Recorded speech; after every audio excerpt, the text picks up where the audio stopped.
কেন আমাদের বাঁচিয়ে রাখবেন? এইরকম কষ্টে বেঁচে থাকার চেয়ে মরে যাওয়া অনেক ভালো। তার কারণ হচ্ছে আমাদের আসলাম ভাইয়ের জন্য তাদের বাঁচিয়ে রাখবো।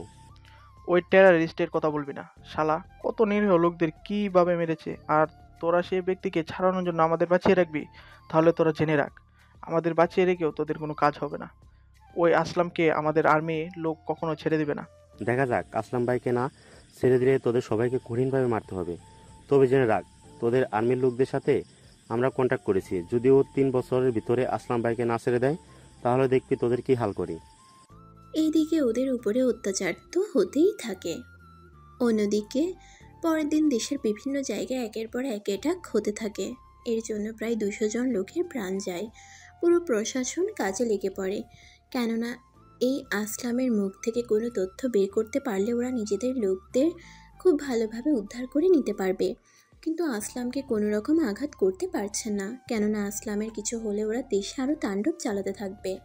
এদিকে দেশের টপ অফিসারের মধ্যে আর্মি সেরা, তাই ওদেরকে এই মিশন শেষ করতে হবে, কেননা ওরা ছাড়া এরকম কাজ কেউ শেষ দিতে পারবে না। কিছুক্ষণ পর টেররিস্ট মেজরকে কল দেয়। ওই মেজর, আসলাম ভাইকে ছেড়ে দেওয়ার ব্যাপারে কি সিদ্ধান্ত নিয়েছিস? আমাদের আর 3 দিন সময় দাও, আমরা তোমাদের ভেবে জানাচ্ছি। ঠিক আছে, তোকে আরও 3টা দিন সময় দিলাম, কিন্তু এই 3 দিনের ভিতরে একে একে মানুষ মারা যেতে থাকবে, আর তারা দেখতে থাকবে। দেখো, তোমরা এরকম কিছু করলে আমরা কিন্তু আসলামকে ওই অফিসার বলে এই কথা মুখের বার করবি না, কারণ যদি আসলাম ভাইয়ের কিছু হয় তাহলে তোমাদের 20 জন অফিসার আর বাকি 30 জন লোক, মোট 50 জনের মৃত্যুর ভিডিও করে পাঠিয়ে দেবো। রেখে নিস সেই ভিডিও, দেখে নিস সেই ভিডিও, তাই তাড়াতাড়ি আসলাম ভাইকে ছাড়ার ব্যবস্থা কর। আমি যত তাড়াতাড়ি পারি বিষয়টা দেখতেছি। কিছুক্ষণ পর স্যার, আপনার সাথে কিছু কথা আছে। কি কথা? তুমি কি এই টেররিস্ট অ্যাটাকের ব্যাপারে কথা বলতে এসেছো? জি স্যার, ওরা আমাদের অফিসার এবং আরও কয়েকজন লোককে আটকে রেখেছে। এখন তাহলে কি করবে বলো? এই কাজের জন্য এখন আমাদের কি কোনো কাবিল অফিসার কি নেই যে আমাদের অফিসার ও লোকদের উদ্ধার করে নিয়ে আসতে পারবে? স্যার, এই নিয়ে তো আমাদের এখন একটা বোর্ড মিটিং করতে হবে। তুমি একটা কাজ করো, যত তাড়াতাড়ি পারো মিটিং শুরু করে দাও। তাছাড়া এই মিটিংয়ে আমি আর কাবিল অফিসারকে চাই, যে অফিসার ওদের উদ্ধার করে নিয়ে আসতে পারবে। পেয়ে যাবেন, তার জন্য আজকের মিটিংটা শেষ করতে হবে। তাড়াতাড়ি মিটিং করো। 1 ঘন্টা পর সব ধরনের প্রশাসনের প্রধানকে ডাকা হয়। সবাই এক এক করে কথা বলতে থাকে। সবার ডিসিশন নেওয়া শেষ হওয়ার পর স্যার, আমার জানা মতে এমন একজন আছে অফিসার। কে সে অফিসার? স্যার, ওর নাম পারভেজ হোসেন আকাশ। ওকে সবাই আকাশ নামে চিনে, তবে মিশনে ওকে সবাই একে বলেই ডাকে। ছেলেটা কি করে? ছেলেটার কাজের দক্ষতা কেমন? স্যার, ও আজ পর্যন্ত যতগুলো মিশনে গিয়েছে কোনো মিশনেই কিন্তু ফেল করেনি। তাহলে ওর সাথে যোগাযোগ করো। ও কোথায় আছে, কি করে? ওই ছেলের প্রোফাইল আমি দেখতে চাই। এই হলো আকাশ। ওর পরিবারে ও ছাড়া তেমন কেউ নেই, তার উপর ওর কাজের দক্ষতা আছে, আর কোনো ইমোশনাল বলতে কিছু নেই। যে কাউকে হারানোর ভয়ে ও পিছু পাও হয়ে যাবে। ছেলেটা কেউ নেই, সেজন্য ও কাউকে ভয় পায় না। তাহলে ওই ছেলেটাকে খুঁজে বের করব কি করে? কোনো কেন স্যার, কি সমস্যা? দেখতে পাচ্ছ না, ওর তো কোনো ছবিই নেই। সমস্যা নেই, এটা ওর সিকিউরিটির জন্য করা হয়েছে। তাহলে ও কোন ক্যাম্পে আছে? ও যোগাযোগ করব। স্যার, ও কোনো ক্যাম্পে থাকে না, ও নিজের মতো করে থাকে। ওর সাথে যোগাযোগ করতেও আমাদের 3 দিন সময় লাগবে। তাহলে এখন উপায় কি? তবে একটা উপায় আছে। কি উপায়? আমরা যদি এই খবরটা নিউজে দিয়ে দিই, তাহলে আমি শিওর ও মিশন শেষ করে নিতে পারবে। কিন্তু এই নিউজ যদি টিভিতে দেখানো হয় তাহলে দেশের কি হবে বুঝতে পারছো তো? পুরো দেশ আতঙ্কে থাকবে। তাছাড়া স্যার, এখন যা কিছু হচ্ছে সেই সব কিছু তো টিভিতে দেখানো হচ্ছে, তাহলে এখন সমস্যা কি? আর তাহলে আমরা টিভিতে দেখবো, তাও অন্যরকম ভাবে। যাই করো, কিন্তু বাকি অফিসার যে ওদের কাছে জিম্মি আছে এটা যেন ওরা না জানে। চিন্তা করবেন না, আমি এমন ভাবে দিব যে আকাশ যদি একবার ওই নিউজ দেখে তাহলে ও সাথে সাথে বুঝে যাবে। তাহলে এর ব্যবস্থা করো।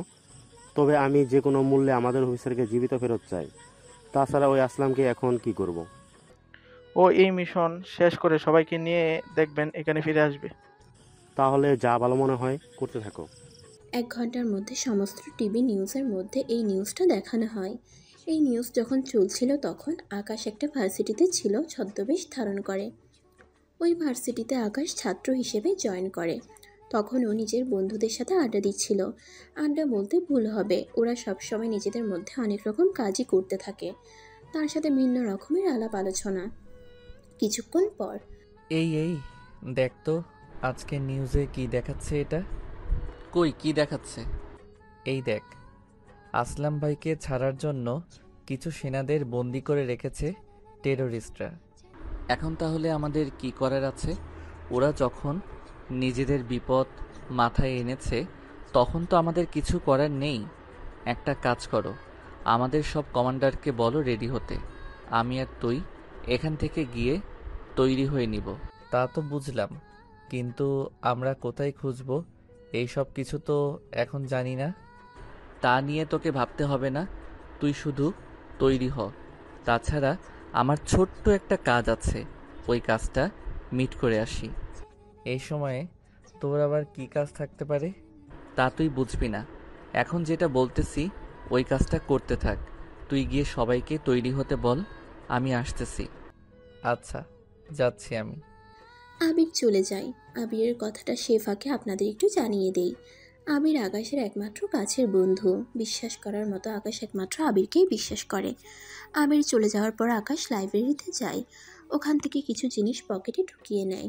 ঠিক তখনই একটা মেয়ে তা দেখে ফেলে, সেজন্য পিছন থেকে আকাশকে জড়িয়ে ধরে। এই বলে আকাশের পকেটে হাত দেয়। এই চোর চোর চোর, ওকে ধরো তোমরা। এই কি করছেন কি? ছাড়ুন আমাকে, আমি কোনো চোর নই। জি না, আমি আপনাকে ছাড়ছি না। আপনি চুরি করে পালিয়ে যাবেন, তা আমি মোটেও হতে দিতে পারি না। এই, আপনি ছাড়বেন কিনা তা বলুন, নয়তো আমার চেয়ে খারাপ কেউ হবে না। এই যে মিস্টার, ভয় কাকে বলে? এই ইরা চৌধুরী এখনো বুঝতে শিখেনি। কারাটে এক্সপার্ট আমি, ওকে? আমার সাথে পাঙ্গা নিলে আপনার কি হাল হবে তা নিজেও বুঝতে পারবেন না। তাই পকেটে কি আছে বের করুন। পকেটে হাত দিয়ে একটা চাবি পায়। কি চাবি? ওই তাড়াতাড়ি বল, এটা কিসের চাবি? কোন জায়গায় চুরি করতে যাবি বল। এই যে, আপনি কিন্তু বেশি করতেছেন। অল্পের জন্য যদি আমি ভুলে যাই আপনি মেয়ে, তাহলে কিন্তু আপনার কপালে শনি আছে। তুই আমায় যতই ভয় দেখাস না কেন, আমি একটুও ভয় পাবো না। উল্টো তোর কি হাল করব তুই নিজেও তা জানিস না। ও তাই নাকি? এই বলে ইরার দিকে তাকানোর আগেই লাইট অফ করে দেয়, কেননা ইরা এতক্ষণ ধরে আকাশের মুখটা দেখতে পায়নি। আর কিছুক্ষণ পর যেন আর নাই দেখতে পারে, সেজন্য লাইট অফ করে দেয়। এতে ইরা কিছুটা ভয় পেয়ে যায়। ভয় পেয়ে বলে, এ- এ কি আপনি লাইট কেন অফ করছেন? আমি তো লাইট অফ করিনি। তাহলে কে করেছে? আমার মনে হয় ভূতে করেছে। কথাটা শুনে ইরা আকাশকে এভাবে সামনের দিক থেকে জড়িয়ে ধরে। প্লিজ আমাকে ভূতের হাত থেকে বাঁচান, আমি ভূত অনেক ভয় পাই। কথাটা শুনেই ইরা আকাশকে এবার সামনের দিক থেকে জড়িয়ে ধরে। এদিকে জড়িয়ে ধরাতে আকাশের অনেক ভালো লাগা কাজ করে, কিন্তু ইরার ঠোঁটগুলো আকাশকে বারবার কাছে টানছিল। সেজন্য যখনই কিস করতে যাবে ঠিক তখনই কেউ একজন বাইরে থেকে দরজায় ধাক্কা দেয়। এতে করে ইরা পড়ে যায় আর আকাশ গিয়ে ইরার শরীরের উপর পড়ে যায়। এতে করে ইরার ঠোঁটের সাথে আকাশের ঠোঁট মিশে যায়। যদিও আকাশ ইচ্ছে করে করেনি, সেজন্য তো আকাশকে মোটেও দোষ দেওয়া যায় না। এদিকে যে দরজা ধাক্কা দিয়েছিল সে ভিতরটা অন্ধকার দিকে লাইট জ্বালিয়ে দেয়। লাইট জ্বালানো শেষ হলে সামনে তাকিয়ে দেখে একটা ছেলে একটা মেয়ের উপর শুয়ে আছে। তাই নদী বলে,